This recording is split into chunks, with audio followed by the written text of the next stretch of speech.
Le problème, c'est qu'est-ce qu'on fait. Qu'est-ce qu'on fait pour arriver à la réconciliation. La presse a sa part à jouer. Voilà. Mais par rapport au fait qu'elle n'est pas indépendante, nous, on ne peut pas l'obliger à faire ce qu'elle ne veut pas faire. C'est pour ça que j'ai dit, heureusement, qu'il y a une presse centriste qui essaie quand même de dire les choses comme elles sont. Maintenant, les presses extrémistes qui prêchent pour la chapelle d'un parti ou d'un autre, bon, c'est leur responsabilité, c'est leur... Mais c'est pas tout à fait exact. C'est pas exact. C'est pas exact, pas du tout. Enfin. C'est pas du tout exact parce que, vous savez, au sein d'une société, il y a des canaux d'influence. Et la presse est pour beaucoup. Vous dites que il y a certaines populations qui ne lisent pas les journaux, mais ces populations regardent la télé. Et quand on parle également d'idées propagandistes, quand on dit par exemple à la télé que tout va bien, le peuple est réconcilié, c'est faux. Ça influence la population. Et lorsque vous approchez des populations et vous leur dites simplement que de toute façon, apparemment, il y a des problèmes, il existe des problèmes entre les acteurs politiques, on nous dit non, on est déjà réconciliés, ils ont dit ça à la télé. Bon, moi, je ne sais pas de quelle population vous parlez. Hein. La population que moi, je connais là, ce n'est pas ce qu'on lui dit à la télé qu'elle écoute. Parce que nous tous, on sait que la télé même n'est pas démocrate. Qu'est-ce que la population écoute alors? La population écoute ses problèmes. Elle sait ce qu'elle vit. Ce n'est pas parce qu'on me dit que je suis réconciliée alors que je sais que dans moi, mes réalités, j'ai des problèmes avec X, j'ai tel problème, j'observe tel fait, que la télévision me dit que je suis réconciliée et puis je crois que je suis réconciliée. Non, du tout. La télé peut dire ce qu'elle veut, les journaux peuvent écrire ce qu'ils veulent, mais nous, population, on connaît nos réalités. Et c'est en fonction de cela que nous jugeons de si on est réconcilié ou pas. Pourquoi est-ce que dans les villages aussi, les gens sont devenus aussi catégoriques, aussi extrémistes? Oui, mais c'est en fonction de ce qu'ils ont vécu. Parce que la crise, là, on va leur dire quoi? Si moi, je suis avec mon voisin, je n'ai pas de problème avec mon voisin. C'est pas ce que quelqu'un d'autre va venir me dire là, qui va me convaincre du contraire. Harmonie, à qui un jour quelqu'un est venu dire, moi, votre fils, je veux faire telle chose, mais on m'en empêche parce qu'on n'aime pas. On ne vous aime pas, on ne nous aime pas. Oui, mais c'est pour ça que je dis c'est les politiciens qui... On dit la même chose là. Pas du tout. Moi, je dis c'est pas la presse qui influence les populations, ce sont leurs réalités. J'ai dit aussi que quand les cadres vont au village, ils disent des choses à leurs parents. Et c'est en fonction de ce qu'ils disent à leurs parents, que même les parents, nous qui travaillons dans le développement, quand tu viens, souvent tu poses des problèmes aux villageois, ils te disent, bon, on va réfléchir, on a notre fils qui est ici, là, on va le consulter d'abord, ainsi de suite. Donc c'est eux, en réalité, qui influencent les populations. Maintenant, à côté de ça, il y a ce que les populations même vivent aussi en direct. Ça, c'est clair, non? Mais voilà. Pour tout le monde. Et pour ne pas attiser les tensions, on ne va pas donner d'exemple. Ce n'est pas ça qui est important. Mais ce que les populations vivent en direct, là, c'est ça qui détermine aussi leur avis. Alors, moi, voilà, comme je dis à l'instant, c'est qu'il y a différentes formes d'influence, comme je dis à l'instant. Donc, ce dont vous parlez, c'est l'influence directe des hommes politiques. C'est la sphère politique. Il faut que la sphère des journalistes puisse assumer sa part de responsabilité. Parce absolument, que, je ne suis pas contre cela. Il y a une forme d'influence qui est inconsciente. C'est-à-dire, par exemple, on ne sait pas qu'on est influencé. Moi, si par exemple, je vous dis, vous voyez dans la presse que l'inondation n'a fait que 3 morts. Je ne suis pas sur les lieux. Peut-être que je suis dans un quartier où il n'y a pas eu d'inondation. Je me fie à ce que j'ai lu. Et si la presse dit effectivement qu'il y a eu 35 morts, tout de suite, je suis touché. Apparemment, à la Palmeraie, il y a eu 35 morts. Donc, il faut être conscient du fait que l'information qu'on lit nous permet de savoir qu'est-ce qui s'est passé dans le lieu où nous ne sommes pas. Donc, dire que ça n'influence pas, je dis c'est catégoriquement faux. Si aujourd'hui, vous avez une presse où on dit que la Côte d'Ivoire est réconciliée, tout va bien, on le dit à longueur de journée, à la télé et dans les radios, à un moment donné, il y a une partie de la population qui n'écoute que cela. Elle va se dire, mais de toute façon, on nous dit qu'on n'est pas réconcilié, de toute façon, il n'y a pas de prisonniers politiques, tout va bien dans le pays qui était devant nous. Voici comment est-ce que les populations sont influencées sans le savoir. Donc, à un moment donné, il est important qu'il y ait différentes idées qui sont communiquées, certes, et puis que finalement, les citoyens puissent trouver de manière objective, creuser une conscience. Et la conscience citoyenne dont nous parlons, elle naît de quoi? Elle naît de l'information.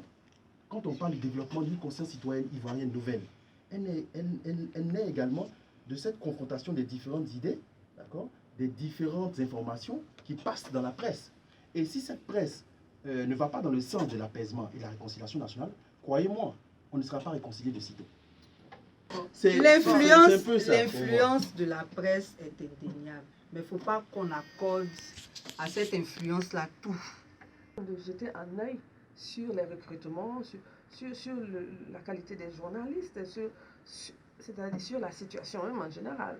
Parce que si on ne contrôle pas et que n'importe qui peut venir au journalisme alors qu'ils ne sont pas formés, n'importe qui peut venir parce que je suis d'un parti et que le parti crée un journal et on met là-dedans quelqu'un qui est là juste pour insulter, juste pour créer, attiser le feu, pour qu'on fasse ce genre de choses, il est quand même, si nous parlons de problèmes à résoudre pour atteindre la réconciliation, je pense que nous pouvons demander à l'organe suprême là, de la presse, de quand même contrôler un peu ce que la presse fait. La presse, que ce soit écrit, que ce soit télévisé, que ce soit tout ça. Et ne vous trompez pas, il y a des vieux qui sont assis dans leur case qui appellent un enfant qui va à l'école pour dire, viens me dire ce qu'on a écrit dans le journal là aujourd'hui. Ça existe aussi. Vous voyez? Mais dans quel journal? N'importe quel journal qu'il trouve, lui, il n'a pas de machin, donc il cherche. Bon, pour la réconciliation, c'est sûr qu'il y aura un impact. Voilà. Hein? Là-dessus, non, ça, il n'y a pas de problème. Mais ce sur quoi moi je ne suis pas d'accord, c'est le fait de penser que c'est la presse qui détermine tout. Non, personne n'a dit ça. C'est pas ce qui était dit. Parce que le journal, là, déjà même quand tu donnes le nom d'un organe, on sait déjà de quelle obédience il est, on sait dans quel sens il va. Et dans tous les camps, il y a des journaux qui sont extrémistes, qui ne se gênent pas pour dire certaines choses.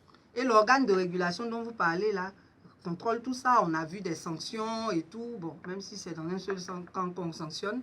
Mais ce que je veux dire, c'est que le problème de comment les populations reçoivent les informations de la presse là, en Côte d'Ivoire ici, il est dépassé. Parce que la crise nous a permis de savoir que la presse ne dit pas toujours la vérité. Même celui qui n'est pas allé à l'école, il le sait. Et selon l'organe qui s'exprime, les gens prennent les choses avec des pincettes. Ils n'avalent pas tout n'importe comment. Dieu merci. Mais si. Si vous le dites. Et les gens sont pas naïfs. Oui, mais bon. Ils analysent ce qu'ils reçoivent. Oui, d'accord. Seulement, il faudrait quand même... nous, on ne parle pas que de la presse pour dire que c'est la presse ne peut pas être responsable de toute cette situation, entièrement seule responsable d'une situation de ce genre. On parle de plusieurs catégories de personnes. Nous avons parlé de la presse, là. On va peut-être, parce que je trouve que c'était un peu long, je pensais que c'était un truc, un petit... pour parler de la presse, c'était pas supposé être aussi long. Mais nous parlerons aussi de l'armée, là. Nous allons parler aussi de la religion, des religieux. Nous parlons de la société civile. Nous parlons des jeunes, de la jeunesse. Nous parlons de plusieurs catégories de personnes qui peuvent jouer un rôle. Peut-être que nous ne jouons pas toujours. Voilà. Donc, pour ce qui est de la presse, je pense qu'il faut qu'on s'en tienne à ce qu'on vient de dire et qu'on demande surtout à l'organe de régulation de la presse de jeter quand même un œil, de jouer sa partition pour qu'on ne soit pas toujours en train d'accepter de créer des journaux, en sachant bien pourquoi on les crée. On les crée parce qu'on veut défendre Pierre, on veut défendre Paul. On ne les crée pas parce qu'on est journaliste. Voilà. Il faudrait que même, je ne donnerai pas d'exemple de certaines choses, mais enfin, il y a des choses qui sont possibles, mais qui ne se font pas. Il faut bien que quelqu'un ose. Voilà pourquoi nous parlons d'eux. Et là, nous allons peut-être maintenant parler, pourquoi pas, de l'éducation. À tous les niveaux. À la maison, à l'école, et notre cursus scolaire, le contenu de nos programmes scolaires, on en parle un peu là. Parce que quand on parle de jeunesse, on parlera d'école. Alors, qu'est-ce qui peut se passer à l'école? Parce que tout ça va déboucher sur quoi? Une formation civique. Alors, merci madame de cette question. Le domaine de l'éducation dans un pays, comme on le dit en général, il faut simplement examiner l'aspect de l'éducation pour savoir quel est le niveau d'un pays. Donc, plus l'éducation nationale a un essor amélioré, plus également ce pays peut se développer. Et c'est vrai que même au niveau des différents programmes internationaux, les bases du développement d'un pays sont basées. Madame Bell. Oui, c'est vrai que l'éducation est vraiment essentielle. Et aujourd'hui, on constate un déclin à tous les niveaux, tant par rapport aux capacités. Il y a beaucoup qui sortent du système normal, qu'on a du mal à réintégrer. Ça, c'est un problème. Ça fait qu'il y a une recrudescence du banditisme qui est lié à tous ces déchéantes griffes scolaires là. Il y en a qui n'ont pas eu la chance aussi d'aller à l'école. Eux aussi, il faut pouvoir les former et tout ça, c'est pas évident.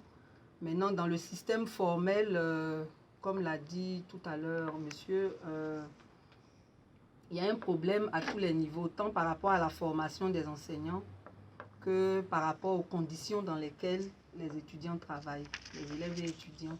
Dernièrement, il y a la FESI qui a même fait une grève par rapport à toutes ces conditions-là. Donc nous pensons qu'il y a vraiment beaucoup à faire sur tous les plans. Et bon, c'est au gouvernement de prendre ses responsabilités parce que les parents, ils font ce qu'ils peuvent, hein, je pense. Et donc, bon, tout ce qu'on peut souhaiter de mieux, c'est que le gouvernement prenne ses responsabilités. S'émanciper des difficultés qu'on leur impose, il faut que ce soit des gens qui réussissent à analyser la situation froidement, objectivement, et qui ensuite prennent les bonnes décisions. Comme ça, les marges d'erreur sont amoindries. Tout à fait. Mais lorsqu'on se lance là-dedans comme ça, parce qu'on n'a aucune formation, et qu'on se dit, je suis politicien, voilà mon frère, il est candidat, donc je suis avec lui, on n'a aucune formation, on aboutit à quoi? À tout ce qui nous arrive. C'est ça. Tout ce qui nous arrive. À quel moment est-ce que tout le monde va s'asseoir pour comprendre qu'il y a quelque chose à faire et qu'il faut qu'on avance? À quel moment? Donc l'éducation, mesdames et messieurs du gouvernement, faites un effort pour que l'éducation donne les produits que ça doit donner. Que ça produise les hommes de demain, ceux qui doivent prendre la relève. Parce que personne n'est éternel. Vous pouvez partir aujourd'hui, vous pouvez partir demain. Il faut bien que la relève soit assurée. Alors, l'éducation, c'est très important. La presse, c'est important, que ce soit vraiment régulé. L'éducation, c'est important parce que c'est ça qui va nous donner nos futurs gouvernants. Et maintenant, nous allons, ou en parlant de l'éducation en famille, monsieur Akassama voulait nous parler de l'éducation en famille, monsieur Akassama. On parle là de problèmes qui font que la société est divisée, mais est-ce que cela a un rapport avec la division de la société? Il y a un impact qui est direct. Parce que simplement, lorsque... La cellule familiale, c'est la base de la société. Ouais. C'est de là que tout part. Bien sûr. Malheureusement, les parents eux-mêmes n'ont pas toujours les capacités pour être parents. On a coutume de demander l'enfant de qui devient quoi, l'enfant de qui fait quoi. Parce que c'est en fonction de ce que le parent lui-même a qu'il peut transmettre quelque chose à ses enfants. Donc c'est vrai que c'est important de ne pas seulement élever les enfants comme on le ferait pour des animaux. Il faut les éduquer, mais pour éduquer un enfant, il faut être soi-même éduqué aussi. Ouais, parce qu'un parent qui n'a pas les fondamentaux ne pourra pas les transmettre. Donc moi je pense que c'est dans l'éducation aussi que tout se fait, parce que il faut pouvoir former. Même les adultes, on les forme à travers les programmes qu'on distille à la télé, parce que celui qui ne sait pas, qui n'a pas été bien éduqué, donc qui ne peut pas bien éduquer son enfant, c'est à travers ses contacts avec les autres, à travers ce qu'il entend, à travers ce qu'il voit, qu'il peut se dire, ah tiens, je fais ceci, peut-être que c'est pas bon. Voilà, on attire, par exemple, il parlait de la salubrité tout à l'heure. Quelqu'un qui a grandi dans un milieu insalubre, il ne peut pas apprendre la propreté à son enfant. Lui-même, il n'est pas propre. Donc, comment il va faire pour dire à son enfant qu'il faut être propre? L'enfant a grandi dans les conditions où on n'est pas propre. Donc, il ne peut pas savoir. C'est quand, à la télévision, par exemple, il va voir un programme ou une pub, enfin, un message où on va dire, ah, quand on fait on a tel comportement, voilà ce sur quoi ça débouche. Le problème, c'est qu'est-ce qu'on fait? Qu'est-ce qu'on fait pour arriver à la réconciliation? Qu'est-ce qu'on La fait, presse a sa part à jouer. Mais par rapport au fait qu'elle n'est pas indépendante,